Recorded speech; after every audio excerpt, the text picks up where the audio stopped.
Aujourd'hui c'est Farbringen, car ce soir c'est la bat mitzvah de ma petite fille Hana pour la Géoula. Alors on fait en avance un petit Farbringen pour transmettre à nos frères et à tout le monde les sujets de la Géoula du Dvar Malchut. On vous les transmet parce qu'on veut voir le roi maintenant. Alors Mazal Tov à Hana, ce soir Tabat Mitzvah, dans quelques instants, dans quelques heures, on n'est plus très loin, 3h58. Et waouh, merci Hachem, avec tous tes amis, avec ta famille, Baruch Hachem, remercie Hachem, remercie son chalier sur terre, le roi Mashiach, des merveilles que tu apprends à l'école, que tu vis avec ta famille, pour être attaché au Rabbi. On a une merveilleuse histoire à rapporter, c'est le Hayom Yom de ton jour anniversaire. C'est aussi l'anniversaire de Noam Yehuda, qui est né ce jour-là. Mon gendre, Baruch Hashem, qu'il soit béni en bonne santé. Hana, toi aussi, que tu sois béni en bonne santé, que tu vives la Géoula, que ça profite, toutes les brachot que tu vas recevoir en l'honneur de ta bat mitzvah pour éclairer toutes tes copines et maintenant, à partir de maintenant, devenir complètement associé avec toutes les princesses de la Géoula pour la déclencher d'une manière comme tu l'as jamais encore fait. Le Hayom Yom du 9 Tevet, cet enseignement du livre célèbre du Rabbi Melech HaMashiach, qui l'a fait à la demande du Rabbi précédent. C'est le premier livre que le Rabbi a écrit. Aujourd'hui, on ne peut plus les compter puisque c'est encore actuellement dans les imprimeries à New York. Toutes les merveilles du Rabbi qu'on reçoit constamment et pour l'éternité jusqu'à sa révélation immédiate. Le Hayom Yom. À l'époque aussi, c'était le 9 Tevet quand il a été fait, c'était l'année 5703. Nous avons coutume de dire dans la prière Allez-nous, les Shabéar, les Donakol, à la fin de la prière du matin, à la fin de la prière du soir, de Mincha de l'après-midi et du soir, on dit, dans le Sidour, c'est rapporté page 84, la phrase qui est, voici la traduction, il se prosterne devant des idoles vaines et inutiles. Cette phrase apparaît également dans la prière du Moussaf, de Rosh Hashanah et de Yom Kippour, les deux plus grands jours de l'année, imaginez. Nous ne disons pas en revanche et il prie, au pluriel, selon les textes d'autres versions. Après avoir dit ces mots, c'est-à-dire, il se prosterne devant des idoles vaines et inutiles, on crache. La raison en est la suivante. La parole stimule la salive et l'on ne désire pas tirer profit de celle-ci. Et là, il y a une note incroyable qui est rapportée. La Megillat Ta'anit explique que l'homme qui devint une idole naquit à cette date, c'est aujourd'hui qu'il est né, le 9 Tevet en hébreu. Le Taz explique à ce propos que ce crachat a pour but de faire la preuve de l'opprobre des idoles et des autres nations. Il permet d'affirmer l'honneur de Dieu dont il est fait mention dans la suite de cette prière. Voilà l'explication de cette Géoula. Donc Baruch Hashem, les Bnei Noirs, ils sont, grâce à Dieu, en train de servir l'Éternel selon la Torah, à travers de la croyance en Dieu, la croyance en Moshe, son serviteur, comme la Torah le demande, et en acceptant le joug de la Torah des 7 lois de Noé, non seulement pour eux, et pour le propager à leur famille et à leurs amis, les Olam Vaed. Donc ils n'ont aucun rapport avec tout ce qu'on vient de dire, ils sont sortis de là. Et nous, on est là pour aider toutes les nations du monde à sortir de... Voilà, les Olam Vaed pour l'éternité. S'attacher à Dieu véritablement. Et alors là, on est sûr et certain qu'on va voir et mériter la Géoula, la délivrance véritable et parfaite, immédiatement, now. Tout de suite, le point sur la Géoula. La génération de la victoire, c'est la nôtre, la dernière génération de l'exil, qui est la première de la délivrance. Le Rabbi nous l'a dit constamment. Lorsque les généraux de l'armée israélienne se sont rendus compte que les jeunes et les moins jeunes, en bref, tous les soldats potentiels qui se sont engagés dans cette guerre pour lutter contre les ennemis d'Israël, ils ont déclaré que des gens qui sont accros au smartphone et qui ne vivent que par des jeux WhatsApp, Twitter et autres réseaux sociaux ne seront certainement pas habiles à affronter un ennemi du type Amalek, surarmé, capable de perpétrer aux yeux de tous un génocide juif et de kidnapper des centaines d'âmes de tous les âges. Mais ils se sont lourdement trompés, Baruch Hashem. Et ils avouent qu'ils n'avaient pas calculé la puissance du soldat d'Israël en éveil, la puissance de l'âme juive, la Yechida, le niveau le plus haut de l'âme, et plus encore, du Etzem, Aneshama, l'essence de l'âme, Nitzotz Mashiach, l'étincelle du roi Mashiach que chacun porte en lui. et qu'ils ont dévoilé justement en ce moment-là, maintenant, en ce moment. Cette étincelle qui se trouve en chacun de nous est la connexion avec l'infini divin. Cette étincelle, Nitzos Mashiach, se dévoile automatiquement chez le juif, dès qu'il en a besoin. On ne doit pas le sous-estimer, c'est pourquoi j'en appelle à cette étincelle qui se trouve en chacun de nous et je déclare, ne vous laissez pas abuser par les médias, ne croyez en rien d'autre que ce qui est au fond de votre cœur et de votre cerveau et éradiquez le mal jusqu'au bout, car le moment est venu de détruire Amalek. Amalek, c'est la froideur, c'est celui qui empêche les enfants d'Israël d'être joyeux, d'accueillir le roi Mashiach, qui empêche les enfants d'Israël de servir Hachem dans la joie, que Dieu en préserve, etc., etc. Pour ce qui est d'Ishmaël, il est temps qu'ils choisissent leur camp.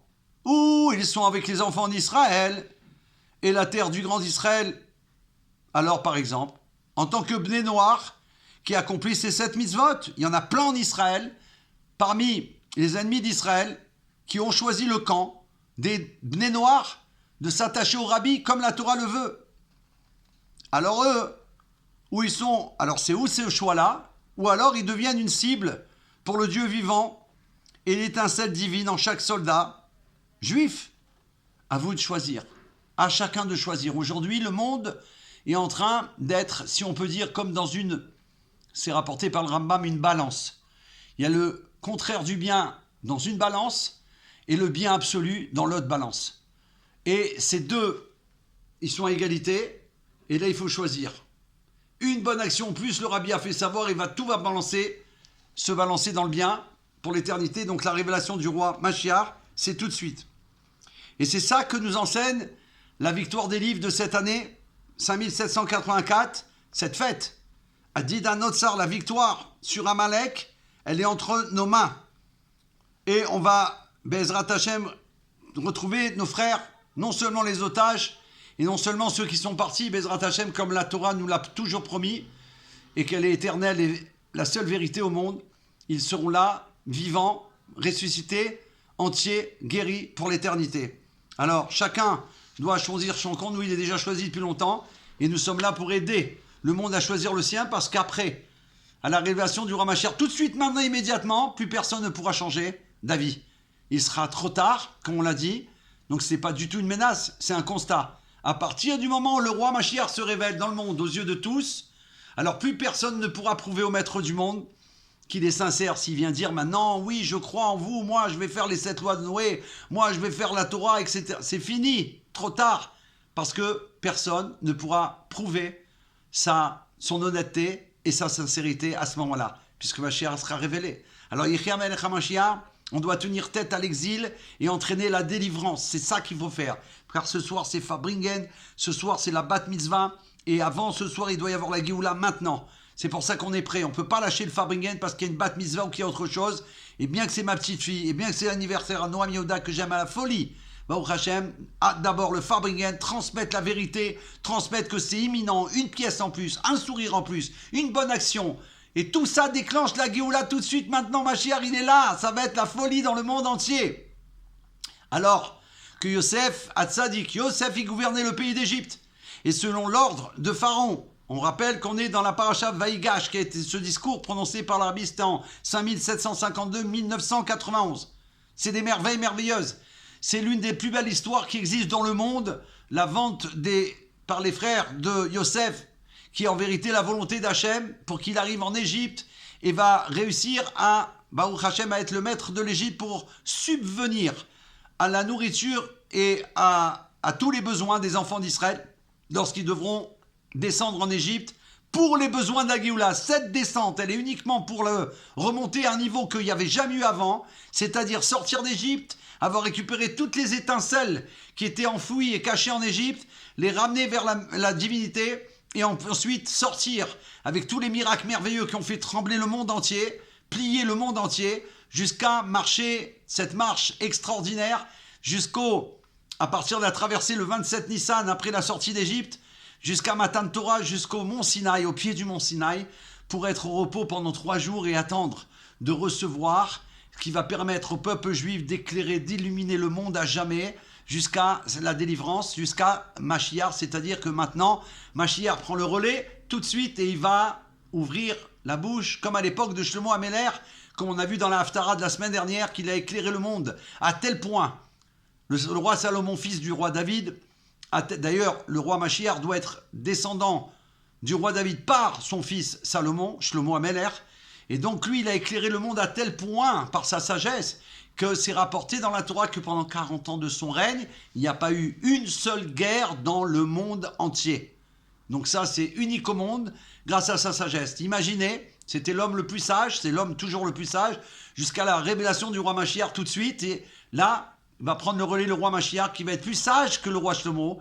Et si, déjà à l'époque du roi Shlomo, pendant 40 ans, il n'y avait pas de guerre, alors comme le roi Mashiach, il est beaucoup plus grand, puisque c'est au-dessus de toutes les sagesses, et même celle de Shlomo Améler, alors là, Baruch Hashem, la paix, elle va régner pour l'éternité, now, le Dvar Malchut. Alors que Yosef gouvernait le pays d'Égypte, et selon l'ordre de Pharaon, il avait donné le meilleur de la terre, la ville de Goshna, à Yaakov et ses enfants. Alors pourquoi, c'est Goshen, pourquoi avait-on besoin que Yehuda doit préparer le terrain afin d'envisager le meilleur, de la meilleure manière de s'installer en Égypte? Ce qui signifie, selon Rashi, préparer une maison d'études de laquelle sortira l'enseignement de la Torah. Yaakov, dès qu'il a appris la bonne nouvelle que Yosef était vivant et qu'il les attendait et qu'il était invité par Pharaon à revenir en Égypte pour prendre le meilleur de la terre d'Égypte, pour nous et tous les enfants d'Israël, dès qu'il a su ça, il a envoyé Yehuda en éclaireur, en shliar, va ouvrir une yeshiva, certainement une yeshiva Chabad, Mashiach, Bet Lubavitch, pas Bet Mashiach, oui, Bet Mashiach de la Géoula, celle-là, et là, de cet endroit-là, va être diffusée la lumière de Mashiach, va commencer la diffusion de Mashiach, de la propagation de tous les enseignements jusqu'aux sources et de la Torah qu'on va recevoir pour amener justement la transformation de toute l'obscurité du monde en lumière divine. Baruch Hashem. En fait, seul Yehuda avait la force de mener à bien cette mission. Or, la puissance de Yehuda dans ce monde-ci et en temps d'exil, car toutes les dominations des nations sont appelées Égypte, peut se révéler de deux manières. Premièrement, la force de Yehuda de s'imposer ne se montre que dans les limites des lois de la nature et du comportement du monde, selon les conventions de l'exil. Deuxièmement, Yehuda s'impose d'une manière totalement impériale, complètement au-dessus des voies du monde, des nations, et à plus forte raison de la galoute, de l'exil. Il se comporte envers eux dans toute sa puissance. Devant Yosef, on a vu, bien sûr à ce moment-là, il ne savait pas que c'était son frère, la puissance qu'il a mis en place pour obtenir la victoire totale. Récupérer Binyamin, sinon, il était prêt à faire qu'il n'y ait plus du tout, rien du tout qui reste en Égypte. Jusqu'à ce qu'il montre qu'est dans sa force la possibilité de changer le comportement de tout le pays. Et par son exemple, il donne la force à tout juif de gouverner et de dominer toutes les nations du monde pendant l'exil et même de modifier les lois du pays où il se trouve parce qu'il est complètement détaché et au-dessus de tout cela. Dans le Miglat Esther, nous comprendrons tout cela en expliquant le comportement de Mordechai, le juif à l'époque du roi Achashverosh, car il s'est trouvé dans une situation analogue à celle de Yehuda. Même s'il descendait de la tribu de Binyamin par son père, sa mère était de la tribu de Yehuda. Et la tribu de Binyamin s'était soumise à la domination de celle de Yehuda, alors qu'il se tenait devant Yosef. Les Juifs étaient à ce moment-là dans l'exil de Perse et de Médès et sous l'empire du roi Achashverosh. Nous sommes les serviteurs d'Achashverosh. Cependant, Mordechai ne se courbait et ne se prosternait pas devant Aman, alors que tous lui disaient « Pourquoi transgresses-tu l'ordre du roi ?» En ce qui concerne le festin du roi Achashverosh, c'est incroyable. Dans ce Dvar Malchut, on est à la fois dans Hanouka, et on est à la fois dans Purim, et on est à la fois dans la Géoula totale. C'est deux fêtes qui vont rester à l'avenue de Mashiach. Ainsi en avait-il décidé le roi, d'accomplir la volonté de chaque homme. Or, c'est rapporté dans la Gemara, et elle nous explique ce verset ainsi. De faire la volonté de Mordechai et celle de Haman, alors qu'il est écrit sur Mordechai, un juif, et sur Haman, un oppresseur, un ennemi. Or, il y a deux différentes manières par lesquelles Dieu se révèle dans le monde. L'une selon les voies de la nature. Ainsi, il ne peut exister deux volontés opposées, comme celle de Mordechai et d'Aman. Mais lorsque l'on parle du Saint béni soit-il, lorsqu'il est au-dessus des voies de la nature, comme cela se dévoilera dans le monde futur, là il y aura la possibilité de faire coexister deux volontés opposées au même moment. Ça c'est à la Géoula qu'on va voir ça immédiatement, puisqu'il n'y aura plus de mal, il n'y aura que du bien véritable. Le monde leur vient en aide. Selon tout ce que l'on a vu, nous pouvons comprendre l'enseignement de Yehuda comme c'est rapporté. Yehuda l'a rencontré actuellement pour notre génération, alors que nous sommes à la veille immédiate de la délivrance véritable et complète, même si Yehuda était plein de détermination et de puissance à son époque, et même si Mordechai l'était aussi à son époque, ainsi que les justes et les juifs de toutes les générations, à toutes ces époques. Ils ont subi toutes sortes de barrages extérieurs, de brimades, de décrets de la part des nations. Dieu nous en préserve. On ne les a pas laissés se comporter avec la détermination et la puissance d'un maître du monde. Par contre, actuellement et dans notre génération, on peut voir que les troupes du passé n'existent plus et que les nations permettent aux juifs de se comporter selon leurs désirs. De plus, non seulement les juifs peuvent se comporter selon leur volonté, mais les gouvernements des nations du monde leur apportent de l'aide. Et plus encore, les enfants d'Israël peuvent accomplir la Torah et les mitzvot comme on l'a vu à faire Hanouka partout dans le monde. On a été dans les rues, escortés pour l'honneur de Dieu, pour l'honneur de la Torah, pour dévoiler les 8 bougies chaque soir, Baruch Hashem, bien sûr sauf Shabbat. Et plus encore, les enfants d'Israël peuvent accomplir la Torah et les mitzvot dans leur environnement privé. Et nous pouvons voir actuellement qu'il est plus aisé de s'imposer, et même que tous sont devenus à recevoir, que tous sont devenus aptes à recevoir le judaïsme, la Torah et les mitzvot. Et pour les nations du monde, les 7 mitzvot des enfants de Noir. Et comme on a vu que cette semaine, il y a eu la fête de Did à notre Saranou, la victoire, nous avons gagné. Le fait que Yehuda l'a rencontré, c'est-à-dire avec sa détermination, avec sa puissance, et la domination des enfants d'Israël sur le monde dans notre génération est encore plus explicite le jour du 5 Tevet, car ce jour est relié avec la libération des prisonniers, les livres et les écrits de nos saints maîtres, nos rébéim, nos princes qui ont été délivrés selon un accord, et l'aide du tribunal des nations aux yeux de tous les peuples, dans un tribunal fédéral. C'est incroyable, c'est là où le rabbi a été reconnu comme roi, aux yeux du monde entier et pour l'éternité, dans le fameux, célèbre procès du Tevet. Mais il y a toujours des livres et des manuscrits de mon beau-père, le rabbi Rayatz, et de son père, le rabbi Rachav, qui se trouve en captivité dans cet État, la Russie, et ne sont pas encore revenus à leur place. Alors il y a eu envers eux un ordre de la royauté, ainsi que de celle des nations du monde, afin qu'ils soient libérés. Qu'est-ce que chacun peut faire pour achever la libération et le retour des livres et des écrits, puisqu'il y a eu un ordre de rendre tout à la bibliothèque du beau-père du rabbi, la sainte bibliothèque chassidique mondiale connue. Ils doivent rendre ces livres et tous les écrits qui appartiennent au rabbi, à la bibliothèque, au chassidim. La réponse est toute simple.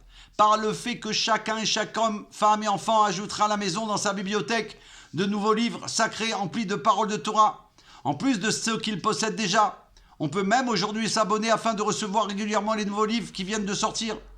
De plus, il serait bon d'exploiter la coutume juive qui consiste à offrir un cadeau, des livres sacrés, même pour des jeunes enfants pour une occasion leur appartenant, ou avant une fête. Ils ont sorti un dépliant magnifique sur les Tzivot Hashem avec tous les livres, tous les cadeaux qu'on peut faire à des prix particulièrement bas, spécialement par rapport à Etevet. Toutes les bibliothèques juives en rapport à Etevet, Baruch Hashem, font des prix, super prix pour qu'on puisse justement avoir des grandes bibliothèques. Moi j'en ai une ici en haut, deux là-haut, Baruch Hashem, lors de la délivrance. Et que ce soit donc sa volonté, que grâce à tout cela, que chacun s'occupe d'acquérir de nouveaux livres, tout cela va activer le but de Vaïgash. Et Yehuda l'a rencontré lors du rachat du captif de Binyamin, que tous les livres et les écrits de nos saints maîtres, nos rébéim, nos princes, reviennent à leur place réelle, c'est-à-dire la maison de Rabbeinu, qui est à Babel, c'est-à-dire au 770, dont la valeur numérique est Parasta, tu te répandras. Et là seront rassemblés tous les écrits de tous nos saints maîtres, nos rébéim, nos princes, et immédiatement, mamash, véritablement, Mamash, ça veut dire aussi véritablement. Il nous ramènera nos captifs, ainsi que le rachat des captifs de toutes les étincelles de sainteté du monde. Et tout de suite, Miyad Mamash, Mamash, il insiste le rabbi, et tout de suite, Miyad, ça veut dire tout de suite, Mamash, véritablement, véritablement, tous les juifs vont, avec nos jeunes, nos vieux, nos fils et nos filles, et leur argent et leur or avec eux, ainsi que tous leurs livres, et tout est leur écrit, en notre terre sainte, à Yerushalayim, la ville sainte, sur le mont saint, dans le Beth Amikdash, le saint temple, le troisième Beth Amikdash, le troisième temple qu'on attend tout de suite, immédiatement, on se retrouvera dans le Saint des Saints, dans lequel se trouve la pierre de soutènement, Esh Even Shtia, la pierre de soutènement du monde, sans aucun changement depuis la création du monde. Et tout ceci de manière immédiate, véritablement, Miyad Mamash, dit le rabbi, tout de suite, Tekef Miyad Mamash. Voilà les nouvelles de la Géoula, les news. Et à propos de Dida Notsar, le livre à acheter cette année, là c'est un cadeau féerique. Vous pouvez le commander en ligne, vous pouvez m'envoyer un petit coucou. Le livre, 600 pages, le point sur la Géoula, des histoires extraordinaires, des miracles et des merveilles que le Rav Bekouch, avec son associé, son épouse Menoucha Rachel, ont mis au point pour Dida Notsar, une pure merveille. Il est à vendre 30 € avec le transport 5 € en plus. Vous le recevez chez vous. C'est une bombe atomique à avoir en permanence pour raconter partout où vous êtes les miracles de Dieu pour les enfants d'Israël, partout où ils se trouvent. Alors comme on a encore un petit peu de temps avant la bat mitzvah, mais après il faut y aller, on est obligé d'être là et là, d'être partout à la fois pour la Géoula Mitzvah Shlema. Ce récit est tiré justement du point sur la Géoula, celui-là, ce livre que je vous ai parlé, merveilleux, à l'occasion des jours qui suivent le 5 Tevet. Et comme c'est rapporté que suite à la victoire des livres au procès qui a été gagné, non seulement ils ont dansé toute la nuit à 770, tous les chassidim, et ça a duré comme ça pendant 7 jours, comme un mariage des Sheva Brachot. Alors, on a la possibilité d'entendre cette histoire en avant-première. C'est un récit qui a été raconté par le Rav Chaim Levi Yitzhak Gainsbourg, un autre Gainsbourg que je connais personnellement, le voilà en photo. Ce n'est pas Rav Yitzhak Gainsbourg qu'on a l'habitude de transmettre, mais il habite dans le même village que le Rav Gainsbourg à Kfar Chabad. Il raconte. Le 5 Tevet, donc il a traduit pour nous, Baruch Hashem, qu'on ait un avant-goût de la Géoula et des merveilles. Le 5 Tevet, donc de cette fête, on a reçu la réponse du tribunal fédéral américain que le procès était gagné par Agudat Chassidik Chabad, par le mouvement Lubavitch, par le rabbi bien évidemment. Alors le 5 Tevet, c'est le Yud Tet qui se lève de la 7e génération, la nôtre.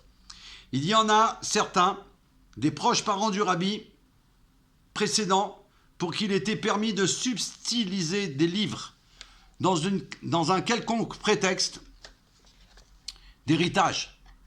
Le rabbi Melech HaMashiach, notre rabbi, avait pleuré au sujet des territoires qu'on livrait aux ennemis d'Israël en disant c'est une question de pikuach nefesh pour 3 millions de juifs qui à l'époque vivaient en Eretz Israël. Qu'on n'a pas le droit d'après, selon la Torah, de rendre une partie de la terre d'Israël puisqu'elle a été donnée au peuple juif en cadeau, voir le premier rachis de la Torah et le transmettre à toutes les nations du monde. On l'a déjà fait, bien sûr. Le rabbi avait aussi pleuré du fond de son cœur pour ce lourd dossier à propos des livres. Mais rien n'a atteint la puissance de l'histoire des Sfarim, des livres. Le rabbi est réellement sorti de ses gonds. Ses propos furent effrayants. Quoi ? On veut enterrer une nouvelle fois mon beau-père, le rabbi Rayatz ? Et d'autres expressions terrifiantes. Et personne, aucun des chassidim ne comprenait ce qu'il se passait. Pourquoi ? Apparemment, il y avait là un conflit financier au sujet de livres qui valaient beaucoup d'argent. Et oui, des gens réclamaient leur héritage. Mais pourquoi de si grands cris ? Il n'y avait qu'à leur donner une somme pour qu'ils renoncent à leurs droits sur ces livres. Et bon, tout le monde aurait trouvé satisfaction. On aurait au moins économisé toute cette amertume. Mais non, il est interdit de leur donner ne serait-ce qu'1 centime. Et plus encore, que celui qui donne 1 centime sache qu'il combat tous nos princes et maîtres, les rébéim. Pourquoi? Sur quoi porte donc tout ce bruit? Plus que l'intégrité de la Terre Sainte, plus que tous les sujets qui touchent au cœur du rabbi. Le rabbi parlait et il partait prier sur le tombeau de son saint beau-père, le rabbi précédent, tous les jours. Et chaque jour de cette période, il buvait, mais ne mangeait rien de la journée. Qu'il pleuve, qu'il vente et qu'il neige, dans le froid cruel de New York en hiver, ou par la chaleur intenable de l'été. Le rabbi priait des heures sans discontinuer, et personne ne savait sur quoi porter cette affaire. Personne ne comprenait. Puis, le rabbi a parlé lors d'un Fabrigen, lors de l'allocution du 12 Tammuz 5745 en 1985 en été. Il en parla le 15 Tammuz exactement. Puis le soir de ce jour, le même jour, le Shabbat Parashat Pinchas de la même année, et finalement, le jugement au tribunal fédéral débuta le 19 Kislev, Yud-Tet Kislev, la fameuse date de la Géoula du rabbi Admour HaZaken, qu'on a célébré il n'y a pas longtemps. Chag HaGéoula, la fête des fêtes. La première victoire eut lieu avant cela.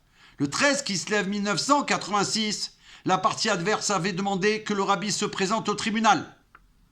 Mais le juge a rendu sa décision, le rabbi a été dispensé de comparaître et seuls les avocats le représenteront. Il s'agissait là d'une première victoire.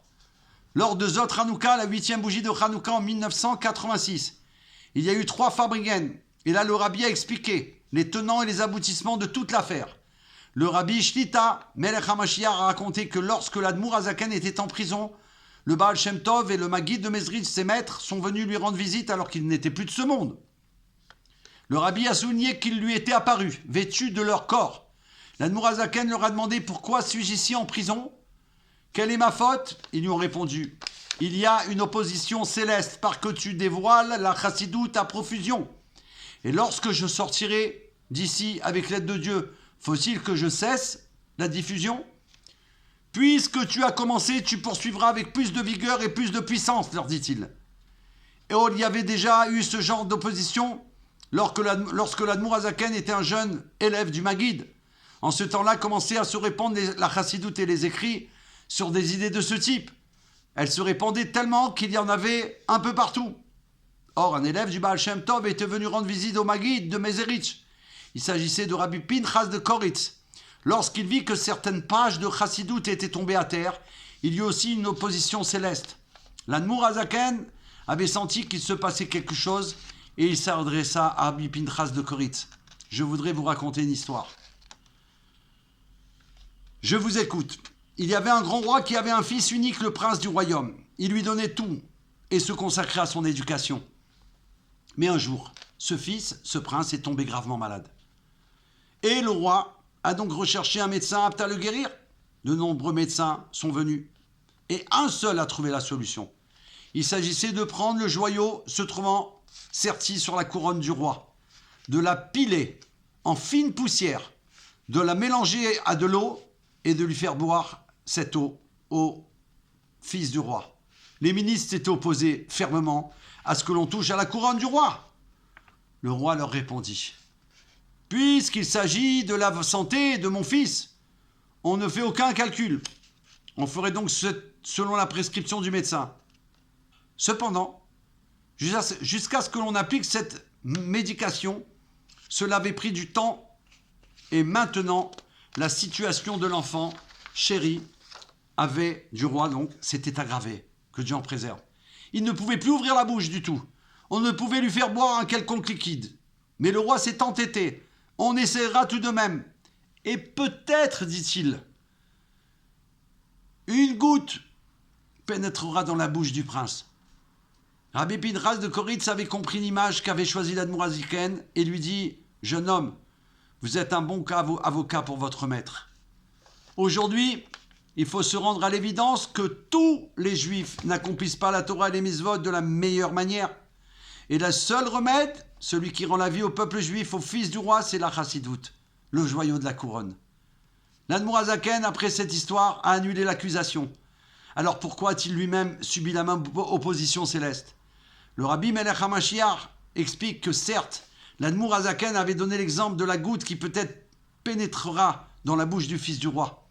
Mais là, il ne s'agissait plus de cette seule goutte, mais de la Chassidout Chabad, détaillée, contenant une foule de concepts, commentés clairement et largement. Cependant, une génération plus tard, et l'Admour Hamid Saïd, son fils, se retrouve lui aussi en prison. Pourquoi? Parce qu'il commentait la Chassidout d'une manière encore beaucoup plus large et plus détaillée. Et ainsi de suite, jusqu'à l'emprisonnement du Rabbi Rayatz, du Rabbi précédent. Le Rabbi précédent, où là, nous avions la personne qui va conquérir la planète avec des enseignements de Chassidout, de Torah et de judaïsme, alors qu'il va envoyer les premiers émissaires aux quatre coins du monde pour répandre les sources. Et l'accusation fut beaucoup plus forte. Et Baruch Hashem, il a été sauvé aussi grâce à Dieu. Il est sorti vainqueur. Le 12 et le 13 Tammuz, on célèbre ça dans le monde entier. Mais maintenant, nous dit le Rabbi Melech HaMashiach, on use encore des mêmes procédés. Certes, l'expression du mouvement Chabad possède une toute autre dimension. Il y a l'armée d'Hachem, les Tzivot Hachem, il y a les Mifsaïm, d'aller aider et d'apporter la lumière et la diffusion avec les moyens actuels. Et c'est là qu'intervient l'accusation d'en haut. Cela suffit, dit le Rabbi. Peut-être faut-il rebrousser chemin. Cela va trop loin. Mais que disent le Baal Shem Tov et le Maguid?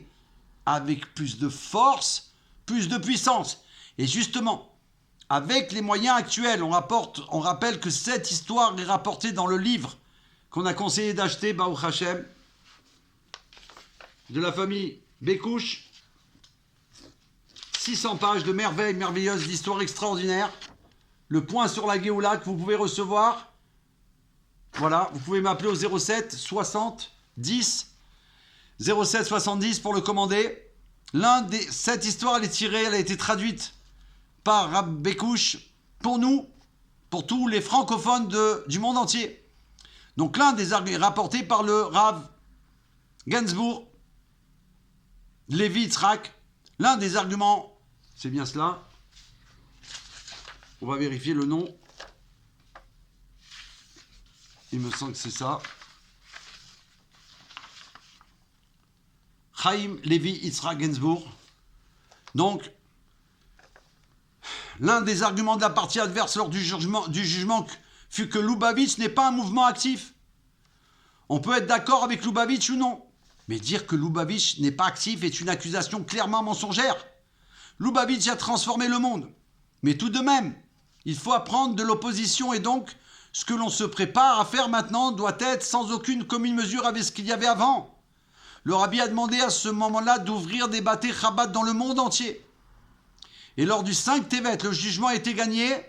Il y a eu 7 jours de fête, comme on l'a dit, comme un mariage. Le Rabbi a dit que c'était un moment favorable et que chacun envoie un pidyon nefesh, un pan, une lettre écrite, une demande spéciale de bénédiction. À partir du 10 Tevet, le Rabbi a demandé d'étudier maintenant dans les livres que tous subissent des contrôles sur ce qu'il a appris. Et ce jusqu'au 10 Shvat pendant un mois, jour où le Rabbi est devenu Rabbi, où le Rabbi précédent a terminé sa mission, il y a confié d'être le Nassi Ador de la 7e génération pour amener Mashiach concrètement, ce qu'il a fait le Rabbi. Le Rabbi a demandé à recevoir lui-même tous les résultats de tous les examens. Puis, dès la victoire du 5 Tevet, le Rabbi a dit qu'on entrait dans une nouvelle période. Tenez-vous prêts à la construction du 3e temple, lors de la délivrance véritable et complète. Et là, le Rabbi Shita, Melech HaMashiach, le Rabbi qui vit pour l'éternité, roi, Messie, Mashiach, a commencé à tenir des propos sur le sujet de Mashiach d'une manière tout à fait débridée. C'est-à-dire le dévoilement du roi Mashiach. Mashiach était le seul sujet d'actualité. À partir de là, a commencé Mashiach et Géoula non-stop, tout le temps, jusqu'à aujourd'hui, jusqu'à la délivrance véritable et complète immédiatement. Amen, Kenny Ratson. Voilà, c'était un live spécial en l'honneur de Vaigash, Yosef reconnu par ses frères, qui retrouve son père. Ils vont aller à Goshna. Goshna, c'est les 4 lettres, on l'a déjà expliqué dans d'autres Farbringen. Les 4 lettres de la ville de Goshna sont les 4 lettres qu'il y a sur la toupie de Hanouka, Baruch Hashem, Nes Gadol Hayasham, qui forment la valeur numérique de Mashiach. Donc, Pharaon lui-même a demandé au peuple juif de s'installer dans la ville de Mashiach, en Égypte, la plus belle, le plus beau terrain, pour se préparer le monde à l'avenue Mashiach. Incroyable mais vrai. Alors vous me direz, mais il y a une autre toupie, David. On l'a déjà dit aussi, mais j'aime bien la rapporter parce que il y en a qui ne l'ont pas entendu. La deuxième toupie, c'est pas les mêmes lettres. C'est Nes Gadol Aya Po. C'est pas Shin, Sham, c'est Po. Donc c'est pas la même valeur numérique. Alors, qu'est-ce qui se passe? Qu'est-ce qui se passe, Yria Meller? Alors on va répondre, les merveilles de la Géoula. La deuxième toupie, c'est pour nous dire, Mashiach, c'est qui? Gematria de la deuxième toupie, c'est 138. Gematria, valeur numérique du mot Menachem, le roi Mashiach qui est là, Baruch Hashem, et que tout de suite on va voir le mérite grâce au Fabringen, par le mérite de ce jour extraordinaire du 9 Tevet, où c'est l'occasion de célébrer pour la famille le bat mitzvah de Chana, Bat Ruth et Shlomo, qui soient bénis en bonne santé tous les enfants d'Israël. Quand il y a une fête chez un enfant d'Israël, elle est chez tout le peuple juif. Que vous soyez tous bénis des merveilleuses merveilles de l'arrivée du roi Mashiach qui est déjà là, qui est sa révélation immédiate. Et aussi pour les nations du monde, comme eux, ils ont reçu les 7 lois de Noé. Baruch Hashem. Alors, et aussi pour Noam, Yehuda, qui soit béni en bonne santé par ce Fabien de la Géoula. Et merci beaucoup à tous d'avoir été avec nous un moment. Je vous dis à très bientôt. On se retrouve dans le 3e Beth Amikdash avec tout le monde, tous les enfants d'Israël. Les Bnei Noirs aussi seront là parce qu'enfin ils vont prier. Ils vont pouvoir prier comme il faut pour l'éternité. À très bientôt. C'était Fabringen de la Géoula. Ce soir c'est Fabringen. On est là pour voir le roi. Ce soir c'est Fabringen. On est là pour le roi. Yehi Adonenu, Moreno Verabenu. Melech HaMoshiach, Leolam Vaed. Retzonenu lirot et malkinu now, à très bientôt, Good Shabbos, et normalement demain on devrait jeûner le 10 Tevet, au Dieu fasse que Mashiach se révèle, et ce sera le premier jour de fête, en dehors de l'exil, le plus grand jour de fête extraordinaire, Amen, Kenny Ratson, Good Shabbos, on se retrouve tous dans le 3e Beth Amikdash, Amen, Kenny Ratson, Mazal Tov, Mazal Tov.